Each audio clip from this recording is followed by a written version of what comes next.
MedBix Webcast is a new kind of healthcare media channel to break the silo mentality and foster interdisciplinary thinking. Our mission is to fill that gap and to create a curiosity through different lenses, tapping the passion that guided the historical figures in medicine and bringing present-day groundbreaking research to the front lines. We interview physicians and leaders in the industry about present-day healthcare challenges on our live program. So this Wuhan outbreak, during the Wuhan outbreak in the January, in the month of January, the Wuhan outbreak in Wuhan, coronavirus outbreak, everybody knows about it.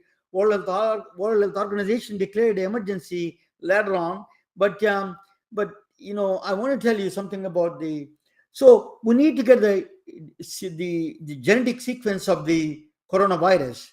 His name is Rao Johan, I think is Tsinghua University in a X-ray crystallography department.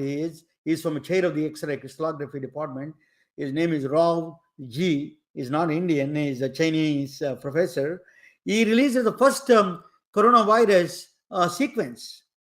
So through the X-ray crystallography, that is on January 12th, 2020, he released that sequence of the coronavirus. Immediately after that, Daniel Rapp and Dr. Wang from Austin University, Austin, Texas, University of Texas, they validated that sequence, in fact. Immediately, they went into the testing coronavirus structures, spike proteins. They found out everything about that. It is a world coordination. We made it unprecedented speed. We brought this coronavirus sequence through the very state-of-the-art technology called the X-ray crystallography. What happened after that? So this is a Summit computer, the computer genius, Sunil Cherian is a computer man. It's the fastest computer is in Oak Ridge is in the Oak Ridge, Tennessee. I visited that place. Oak Ridge, Tennessee houses the fastest computer of IBM. It is called IBM Summit computer. It does, do you know how laptop is a 1 million operations per second? Do you know how many operations per second it does? Summit computer, 3 quintillion operations per second. It is just quintillion is just out of your trillion, outside, even above the trillion. Is that just beyond our imagination? So I visited actually the Oak Ridge National Laboratories, that is secret town of that's where the home of the Manhattan Project. That is so they have Summit computer was what happened during the Defense Act, Defense Civilian Production Act during the coronavirus. They ordered all the Summit computer to find a cure for the coronavirus. So they ordered all the resources of the computers to be used to find a cure for coronavirus. So the coronavirus worked on this Summit computer, the fastest computer on the planet, one of the fastest computers on the planet, came up with 77 molecules it spit out in 2 weeks. It took 2 weeks to spit out took 2 weeks, sir. You may think about that. It took 2 weeks to put out the possible solution, possible treatment for possible molecules that can treat COVID-19. It spit out. It's 77 molecules it did identify. But if you go through the traditional lab, if you would not have gone through the computer system simulations, in the wet lab, it would have taken more than 2 years, 5 years, 10 years to develop a vaccine. So now with the computers, with the simulation, IBM spit out in 2 weeks the possible treatment for the COVID-19. So what is that? Why such a powerful computer took that many days, 2 weeks? It's billions of data points. It's a huge numbers. The numbers are unfathomable. I will explain to you why that the numbers are so strange. So it is out of our human mind. The reason is I need to tell you a story about that story. I'm going to show you. I'm going to tell you the story. This is to tell you how we cannot wrap around the complex numbers, the huge numbers in our mind. This is a story of, let me share that story. This is from an Indian mythology story.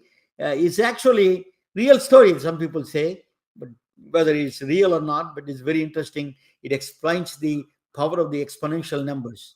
Ambalapuzha is a small town in southern India which is famous for two things: the Sri Krishna temple and Pal Payasam.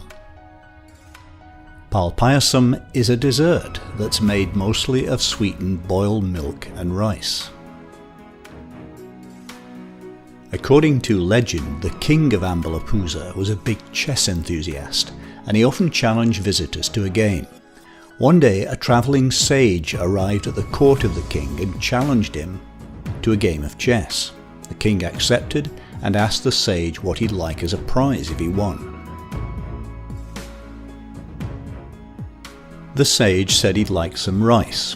He'd like 1 grain of rice on the first square of the chessboard, and for the number to be doubled for each square after that.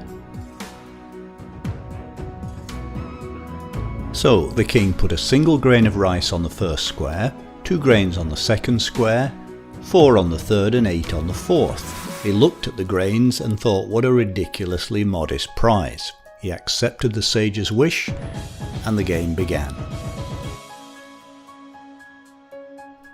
The sage played well and easily won. True to his word, the king ordered a bag of rice to be brought and started to count out the grains onto the squares. He was shocked when he got to just the 12th square and found that he needed to put 2,048 grains onto it. He realized that the prize was going to be a lot bigger than it had first seemed. After a long calculation, he figured out that for the 30th square, he'd need about 536 million grains. By the 40th square, he'd need about 550 billion grains of rice, and for the last square, the 64th, he'd have to count out a staggering 9,220,000 trillion grains. Altogether, he'd have to give the sage about 18,500,000 trillion grains.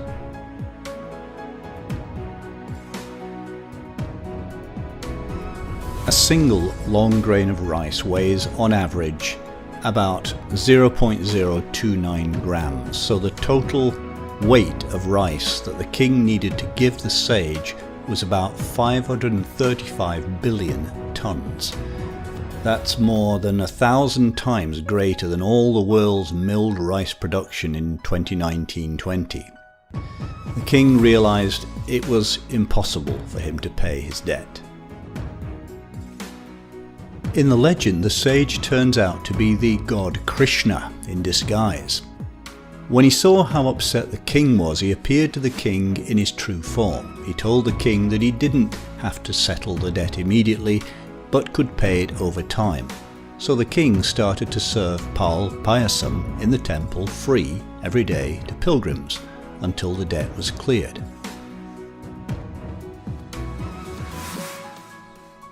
In mathematics, this kind of growth is described as exponential, and as we've seen, it can give rise to large numbers very quickly. The function describing the number of grains of rice per square is 2 to the x minus 1, where x is the number of squares, and you can see from the graph how steeply it grows. So remember the legend of Ambalapuzha, and if you're ever in town, don't forget to visit the temple for your free bowl of rice.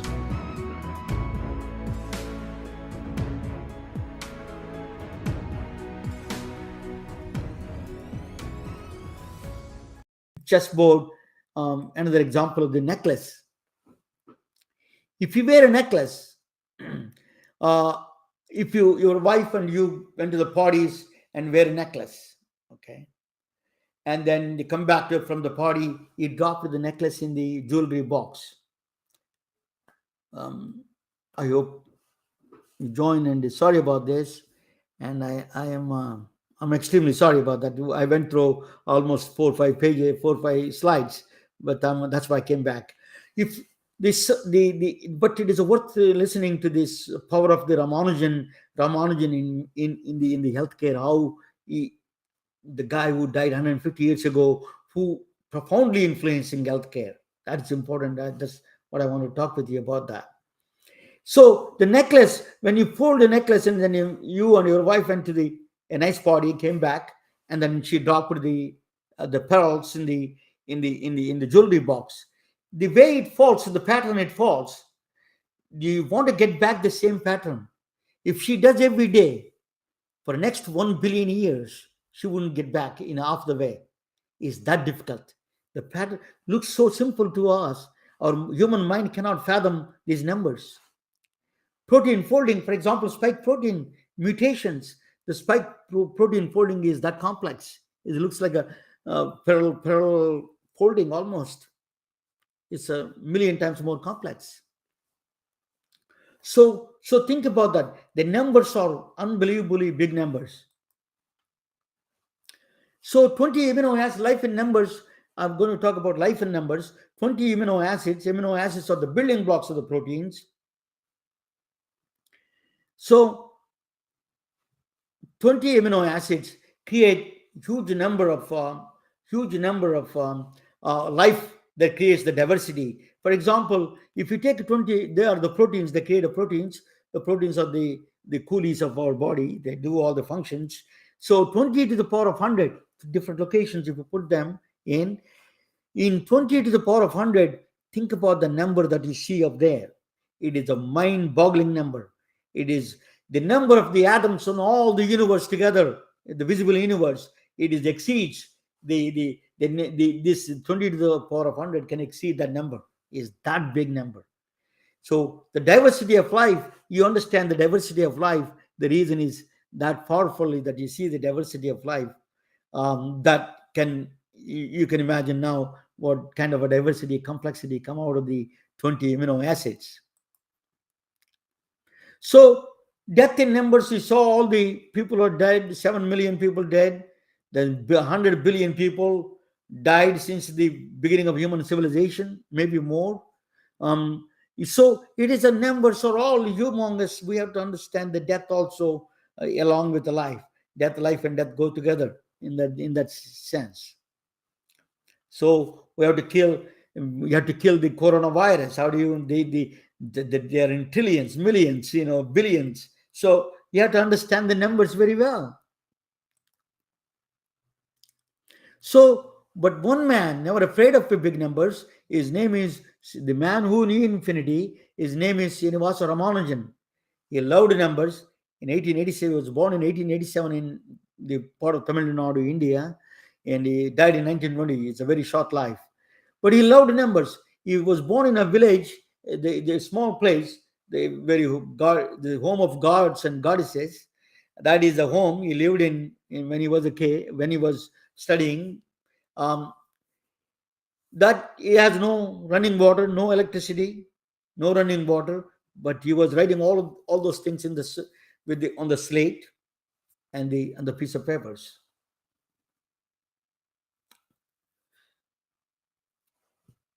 So he was producing a lot of mathematics. He was producing crazy mathematics. It looks like crazy for us, but it's not. He's producing a math madness. He's writing equations after equations, pages after pages of equations. He's writing. One of the equations I can share with you that you see on the right side is 1 plus 2 plus 3 all the way to infinity. If we add it, it is the summation of that one is minus 1 over 12. That means it is not infinity. If you add integers all the way to 1 to the infinity, the answer is not infinity. It is a minus 1 over 12. We are strange as it may seem, but it is correct in certain situations. You will come to know about it in a minute. So they asked him, how did you arrive these numbers? How did you get these numbers?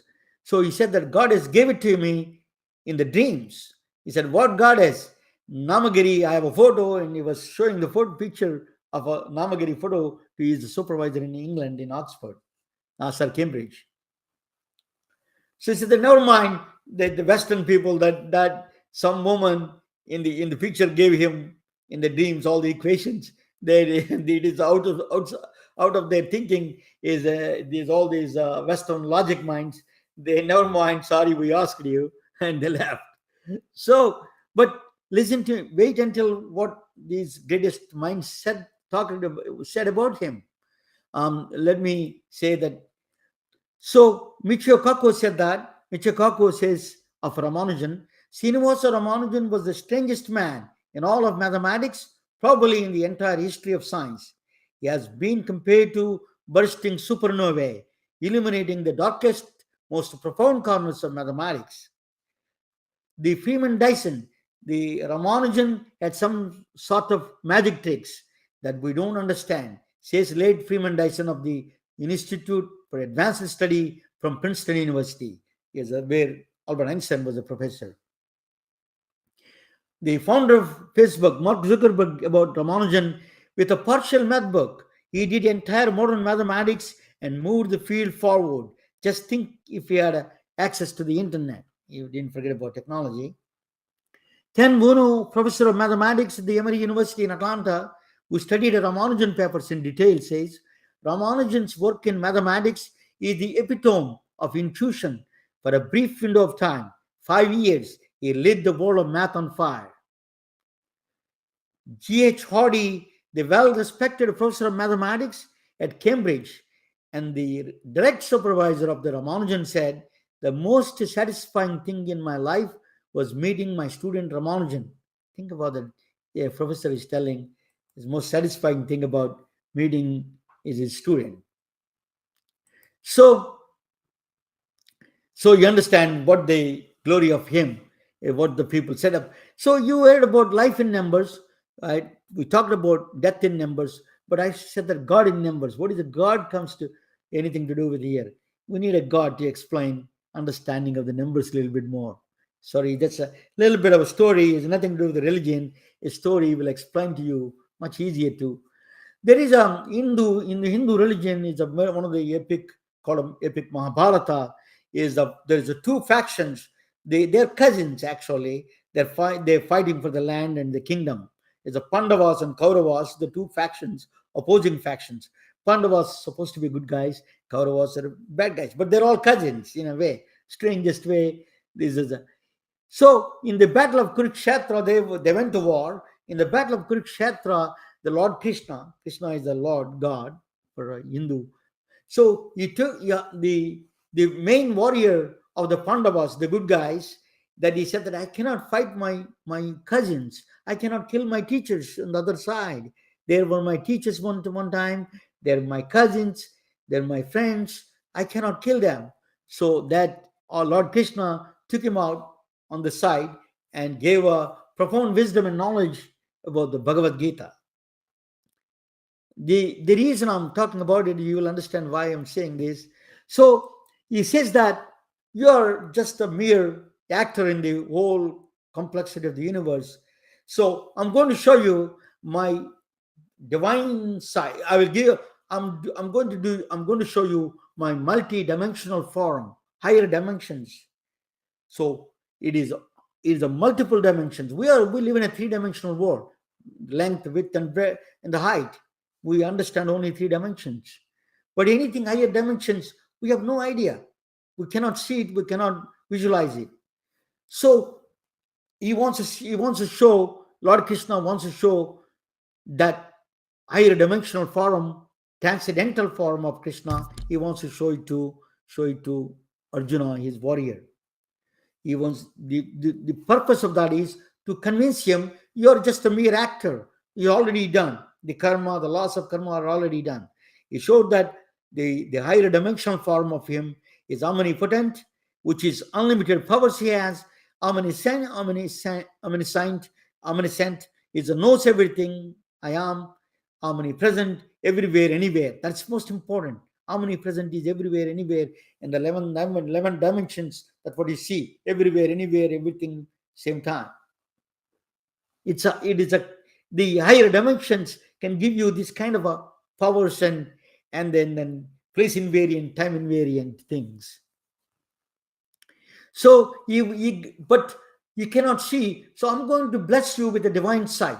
I'm going to give you divine sight to see my transcendental form. So he blessed the Arjuna, his warrior, the divine sight. So he can show is a transcendental form. Okay. So that's the only way, that is the way that you could able to see higher dimensional form of Krishna. In that sense, it's in this one past and present.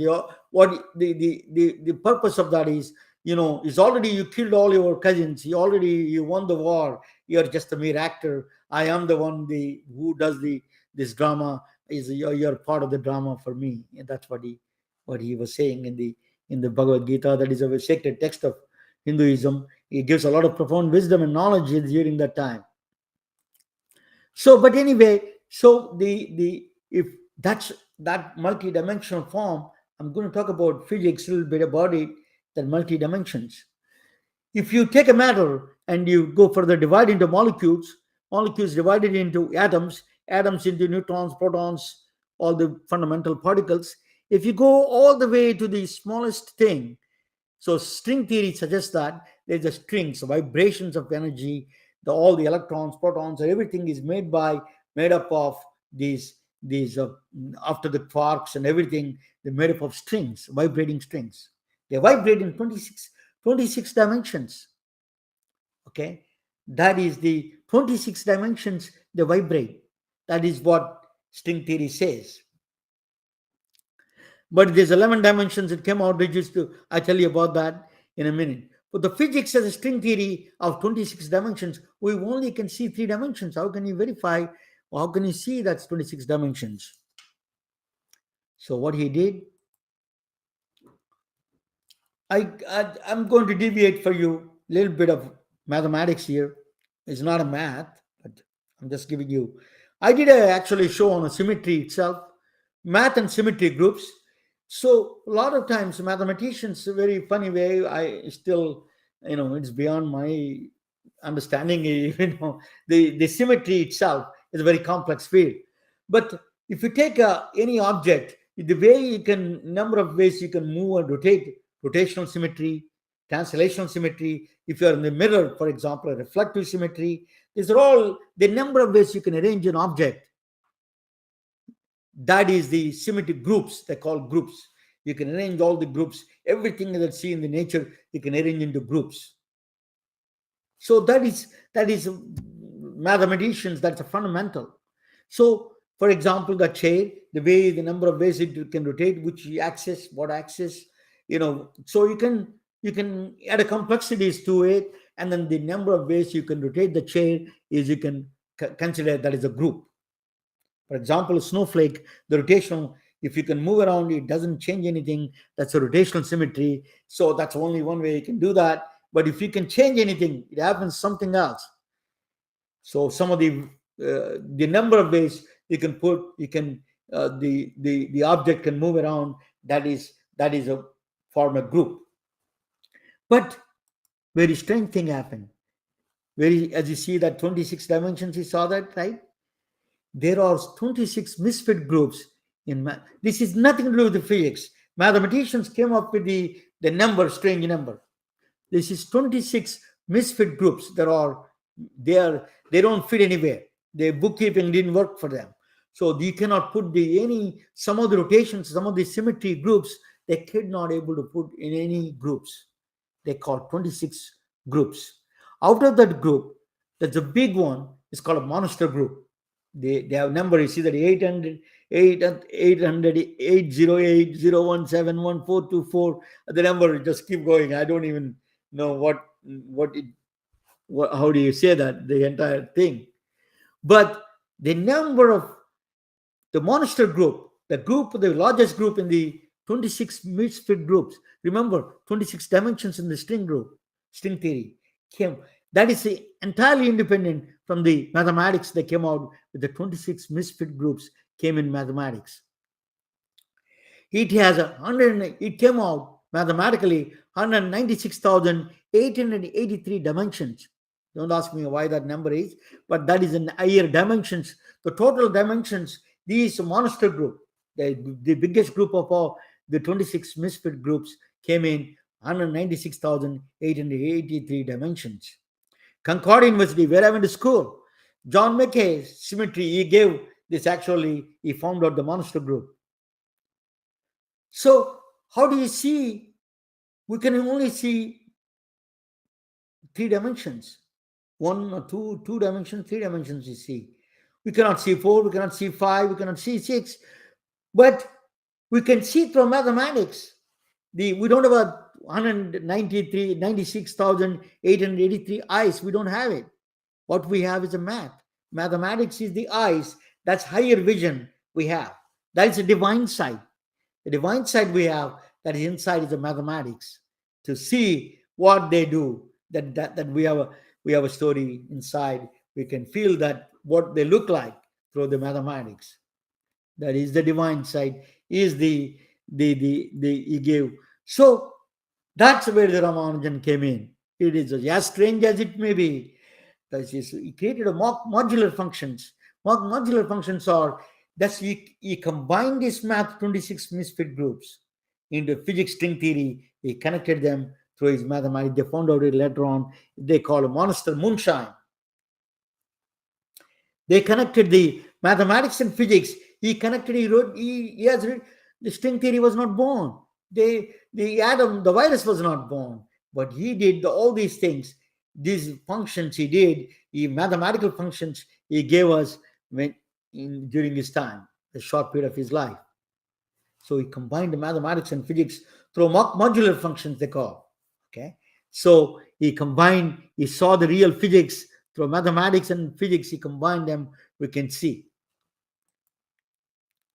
So Ramanujan mathematics are just mind-boggling. For example, Ramanujan Fourier algorithms are used in that 77 compounds came out of the Summit computer. They use a fast Fourier. This Ramanujan Fourier algorithms are the best one in the microenvironment. They can do very well. So to find a treatment for the coronavirus, they have to use something like Ramanujan Fourier algorithms together. Then Ramanujan filter banks. These are all the EEG electroencephalograph to measure. We have a lot. 80 years we didn't have much advances in the electroencephalograph EEGs. So the EEGs, to find the EEG, the location. For example, epilepsy. You want to find out. It's very impossible where the location of these epilepsy causing cells. So Ramanujan filter banks, even they can figure it out with the weak signals. They can tell us where they are located at. So that's going to be the future of mathematics. He gave this man who died 150 years ago, gave the mathematics to us. Then black holes. Black holes are, he gave a entropy of the black hole. That is, mathematics are now working on in the Ramanujan mathematics helping black holes and entropy. And the string theory that I told you just now, 26 dimensions, 11 dimensions, all of them came out of the modular functions. He was explaining the string theory through mathematics. Microorganisms, virus, I told you how the algorithms can be used to detect the organisms, understand the organisms, the huge numbers, and find a solution and treatment for those. And if we don't know, a lot of people don't know this ATMs, sometimes they use Ramanujan mathematics. Integer partitions are very complex. To divide the division of cache is not easy. If they use integer partitions, is still that hardware. If you have partitions in the computers, on the storage, all those things you need to use some mathematics like Fourier or Ramanujan mathematics. You got to use it to find this. So he's everywhere. He died 150 years ago, but he's there. There is a lot of people. The man who died 150 years ago, inspiring so many advances, and one of the most advanced scientists are working on his theories. One is Miranda Chang of the mathematics, the Amsterdam professor of University of Amsterdam. She's also part of the French Paris group. And then Shemit Kachru is from Stanford, whom I met. Happened to meet him. Glad to meet him. He's also working on this Ramanujan Monster Moonshine groups. And then the another one is Manjul Bhargav. I also met him. Happened to meet him. If you want to know the story, I'll tell you the story later on. But I bumped into him in Starbucks, and then I didn't know that he looked like a student in high school dropout, and he won the field medal actually. So Manjul Bhargav is from Princeton University, professor. John Duncan from Atlanta, where I'm from. So these are all, they are working, the most advanced minds are working on Ramanujan's equations. So incredible mind of Srinivasa Ramanujan, youngest to induct into the Royal Society of Fellow, where the Newton was a fellow. He died very young age. But tell me, the minds can, what it shows to the humanity, the show of the power of the mind, that he can reach, even with the limited resources, you can, with a lamp and a slate, he wrote the equations with the advanced computers cannot catch up. So that is the mind. Science is real. We brought vaccines with unprecedented speed to face the present global pandemic. But it is not possible without the help of great giants of science and medicine from the past. We are retelling their stories through our patented designs that can be worn on scrubs, t-shirts, printed on conference bags, and endless other promotional materials. Daily Wear for Medicine is the first ever of its kind to create curiosity in medicine through visual art. We at MedBricks are celebrating unsung heroes of the past who made enormous contributions to the field of medicine through our unique campaign called Daily Wear for Medicine. This is Jennifer, Vice President of Branding at MedBricks. Microsoft founder Bill Gates says, reading about history of science and learning about scientists of the past are an integral part of understanding and appreciating the true science. If you want to learn science, reading the history of scientists and the story of scientists about when they were confused and what tools or insights allowed them to make the progress they make. So you have the timeline, or you have the map, or you have the branches of science and what's known and what's not known. So incremental knowledge is so much easier to maintain in a rich way. Talking about scientists, Marie Curie certainly is on top of the list. Despite public shaming about her affair with a colleague, she won the Nobel Prize twice. She designed the first ever medical mobile X-ray trailer called Petite Curie. It saved countless lives during World War I and subsequent wars. She was a prolific scientist and a true feminist of her time. C.V. Raman, scientist from India, and his discovery, called Raman scattering, is fast becoming an invaluable instrument of a diagnostic tool in medical imaging. His discovery is omnipresent in every area of medicine. Paul Dirac of England scribbled a mathematical equation that paved the way for present-day medical wonder called positron emission tomography. It is referred to as PET scan, which is widely used in detecting tumors and cancers with the utmost precision. History might have forgotten Dr. Yella Pragada Subbarao, but his contributions to the world of medicine is hidden everywhere. This Indian-born medical scientist created the first ever chemotherapy drug called methotrexate that saved countless children with leukemia. Now, the drug is being widely used for other types of cancers. It is also used in the treatment of ectopic pregnancies, rheumatoid arthritis, and several other conditions. He is instrumental in creating the first broad-spectrum antibiotic drug called tetracycline. Let us bring this iconic man, Dr. Yella Pragada Subbarao, who comes from a small town from the state of Andhra Pradesh, India, to the front lines of world history through Daily Wear for Medicine t-shirts.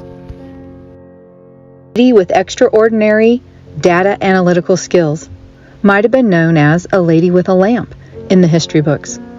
She was the first woman to use population health analytics to fight infectious diseases. That is Florence Nightingale.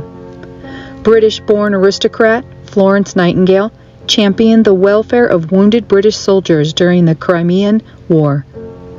She put forward a detailed sanitation infrastructure plan for India, to prevent mosquito-bitten malaria and other communicable diseases. She is a brainy mathematician who happened to be a nurse with unbounded compassion to fellow humans. We at Daily Wear for Medicine honor Florence Nightingale through this t-shirt representing every nurse and nursing student following their footsteps of the Nightingale Pledge. We at MedBricks are bringing these remarkable stories through visual art with our patented designs called Daily Wear for Medicine. T-shirts, conference bags, and other forms of merchandise are available through popular online networks. Creating visual art is one of the defining characteristics of the human species. We hope it creates awareness and reiterates confidence in the field of medicine, particularly in times of crisis we are in. We hope you join us in this journey in paying tribute to the contributions made by scientists and physicians alike. Thank you for watching. You can wear it, carry it, and give it.